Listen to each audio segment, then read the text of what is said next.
মই মুছলমান বুলি কওঁতে মই ভাবোঁ যে অসমীয়া মুছলমানৰ ভোট কংগ্ৰেছে ইমান নাপায়, কিন্তু মিয়াসকলৰ ভোট ডেফিনেটলি কংগ্ৰেছে পাব। কিমান পাৰ্চেণ্টেজ পাব নাপাব আজিয়ে ক'বৰ কাৰণে দিগদাৰী। ইলেকশ্যন আহক তেতিয়া গম পাম। খেলিব পাৰে, বন্ধুত্বমূলক প্ৰতিদ্বন্দ্বিতাটো হ'ব পাৰে। যোৱাবাৰুতো অৱশ্যে বন্ধুত্বমূলক প্ৰতিদ্বন্দ্বিতা হৈছে, গতিকে কোনোবা সমষ্টি এজিপিৰ লগত বন্ধুত্বমূলক প্ৰতিদ্বন্দ্বিতা হ'ব পাৰে, কিন্তু অভাৰঅল মিত্ৰতা থাকিব।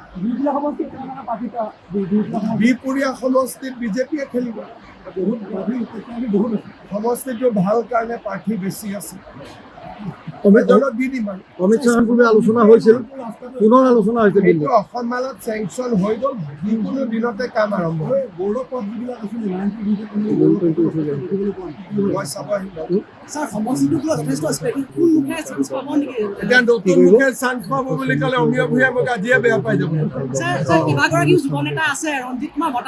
ইয়াতে মই মুছলমান বুলি কওঁতে মই ভাবোঁ যে অসমীয়া মুছলমানৰ ভোট কংগ্ৰেছে ইমান নাপায়, কিন্তু মিয়াসকলৰ ভোট ডেফিনেটলি কংগ্ৰেছে পাব।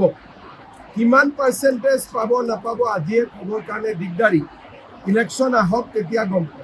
খেলিব পাৰে, বন্ধুত্বমূলক প্ৰতিদ্বন্দ্বিতাটো হ'ব পাৰে।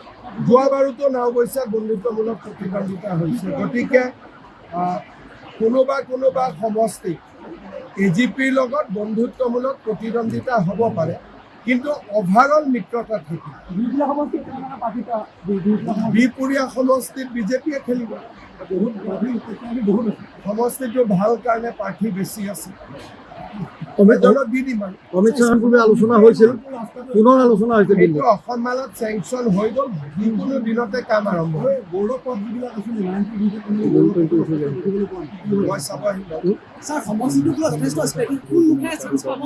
এতিয়া নতুন মুখে চান্স পাব বুলি ক'লে অমীয় ভূঞা মোক আজিয়ে বেয়া পাই যাব। ইয়াতে যিকোনো খবৰৰ বাবে যোগাযোগ কৰক আমাৰ এই নম্বৰত 9181 307 221।